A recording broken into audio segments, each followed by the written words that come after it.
नमस्कार दर्शक बंधु कुना किचन चैनल को आपण को बहुत बहुत स्वागत। आज आम प्रस्तुत करवा समस्तंकर प्रिय आउ खूब स्वादिष्ट भेंडी मसाला। भेंडी तरकारी तो आपण अनेक प्रकार बनई थिबे, किंतु आज मु आपण को एमिति एक सहज उपाय कहबी जा द्वारा आपणक भेंडी तरकारी पूरा ढाबा परी चटपटा हब।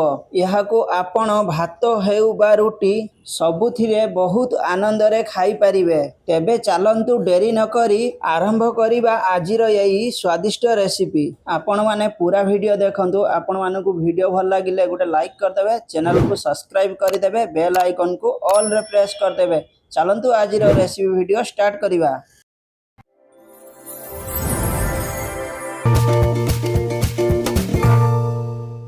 देखंतु भेंडी मसला बनिया पाई मुझे भेंडी रे गांडी मुंड सब दी पटे मु काटिकी रखी। देखंतु गोटे प्लेट रे आगरे मु धोईकी पानी भलसे गड़ी गला परे गांडी मुंड काटिकी रखिथिली। एबे देखंतु मुझे मझीरु मु चिरी नउची, साइड रे मु ऊपर पटटा मु रखी दउची, तापर तळकु मु देखंतु दी चिरी दउची मझीरु, माने दी फाळ मु करू नाही, पूरा टिके रखुची आ मझीरु मु चिरी नउची। देखंतु मु एमिति सब भेंडी की मु चिरी नेची, आपको साइड रख देबा। आर पटे देखंतु एठी मु प्याज छोट छोट काटी रखिची, धनिया पत्र कंचा लंका एमिति मु काटी रखिची। देखंतु आर पटे मु गैस चूल्हा पर कढ़ा बसै दीची। कढ़ा बसै की मु तेल पकोची, कढ़ा रे तेल पकोची। भेंडी की आमे आगरे आमे फ्राई करनवा। आपण माने पूरा वीडियो देखंतु, जानि परिबे वीडियो बहुत इंटरेस्टिंग अछि। आपण माने एमिति प्रोसेस रे भेंडी मसाला घरे बनै खांतु, देखिबे समस्त को बहुत पसंद आसीबो। भात रोटी पराठा सबुथिरे खाई परिबे। देखंतु मु एठी तेल रे पके की मु भलसे एठी फ्राई करनोची। बेसी आमे कड़ा फ्राई करबानी, हल्का फ्राई करनवा। देखंतु मु एठी भलसे भेंडी के एपट सेपट मु कर दोची। देखंतु जेहेतु भेंडी सब आडे हमर भलसे फ्राई हे जिवो। देखंतु एबे एमिति मु फ्राई करनेची। एबे मु छांकी नोची, गोटे प्लेट को मु छांकी नोची भेंडी सब। देखंतु सब भेंडी मु काढी नोची ए प्लेट को। देखंतु बेसी मु लाल करके भाजी नाही, भेंडी फ्राई कर नाही, माने हल्का मु आधा फ्राई करनेची। देखंतु आर पटे देखंतु मु एठी भेंडी फ्राई करके मु प्लेट रखथिनी। एबे अल्प लूण पकोची, एथिरे अल्प लंका पाउडर पकोची, अल्प हळदी पाउडर मु पकोची। देखंतु पके की मु भलसे आको हाथ रे मु गोळे नोची। देखंतु मु हाथ रे भलसे मु गोळे नोची। भेंडी आगर हमें फ्राई करने थिले, तापरे लूण हळदी लंका पाउडर पके की हमें भलसे गोळे नेछे। देखंतु आको हमें साइड रे रखि दबा। आर पटे देखंतु मु गैस चूल्हा पर कढ़ा बसै दीची। कढ़ा गरम होला परे मु एठी तेल पकोची। देखंतु तेल गरम हिची। एबे हमें कंचा लंका पके दोचे। कंचा लंका मु एठी काटी रखिथिली, कंचा लंका पके दीची। तापरे मु एठी प्याज पकोची। प्याज पके की प्याज को हल्का हमें भाजी नवा। देखंतु प्याज को हमें हल्का भाजी नवा।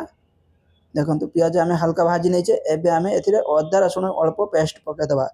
पेस्ट पके की पेस्ट को भलसे भी प्याज सहित हमें भलसे कसी नवा। देखंतु भलसे हमें कसी नेछे। देखंतु अदा रसुण पेस्ट पके हमें भलसे कसी नेछे। एबे हमें एथिरे हमें टमाटो अल्प पेसी की रखिथिले। देखंतु मिक्सचर रे हमें टमाटो अल्प पीसी की रखिथिले। टमाटो पके देकी हमें भलसे मिक्स करनवा, भलसे चटे नवा।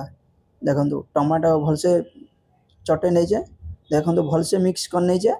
एबे एथिरे हमें अल्प लूण स्वाद अनुसार पकेबा। आगुर हमें भेंडी रे लूण पकेथिले, अल्प लूण स्वाद अनुसार, अल्प हळदी पाउडर, लंका पाउडर, अल्प धनिया पाउडर, अल्प कस्तूरी मेथी सब एथिरे हमें पके देछे। देखंतु सब मसला पके देछे। पके की हमें भलसे मिक्स कर नेछे। देखंतु भलसे मिक्स कर नेछे। मिक्स करके एबे एथिरे हमें अल्प पानी दबा। देखंतु छोटो गिलास अछि, मु 1.5 गिलास पाखा पाखी मु एठी पानी दउची। देखंतु पानी देकी मु एबे चटे देची। भलसे चटे की मु ढांकुणी घोड़े की किछि समय छाडी दउची। देखंतु ढांकुणी घोड़े की मु एठी किछि समय छाडी दउची। पानी हमर भलसे फुटी जिवो। देखंतु भलसे फुटी आसी।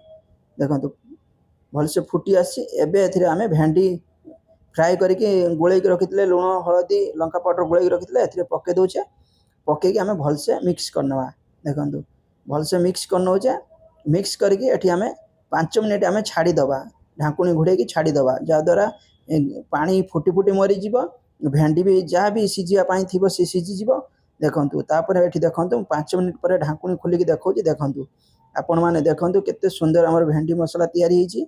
एबे मु अल्प गरम मसला एठी पके दोची। पके की भलसे मिक्स करनोची, भलसे चटे नोची। देखंतु चटे की एबे मु ढांकुणी घोड़े दूची जेहेतु आम गरम मसला पकेले मुझे 1 मिनिट ढांकुणी घोड़े के छाड़ी दूची 1 मिनिट पर देखो मु ढांकुणी खोलिकी ये देखो केते सुंदर आमर भेंडी मसला तैयारी होती आपण मैंने एमती प्रोसेस रे घरे भेंडी मसला तैयारी करी खातु देखो ऊपर एबे अल्प धनिया पत्र पके देछि आर पटे देखो मुझे आपण मानक प्लेट रे देखौछि केते सुंदर है आमर भेंडी मसला आपण मैंने एमती प्रोसेस रे घरे भेंडी मसला बनै कि भात सहित रुटी सहित पराठा सहित सबुथिरे खाई पारिबे बहुत टेस्टी हम खाया पाई देखो मु आपण मानक एठी देखौछि देखो केते सुंदर है आमर भेंडी मसला देखो आपण मैंने एमती प्रोसेस रे घरे भेंडी मसला बनै खातु आपण मानक वीडियो भल लगे गोटे लाइक करदे चैनल को सब्सक्राइब करदे वीडियो रखुछु नमस्कार पुणी देखा आगामी वीडियो रे जय जगन्नाथ।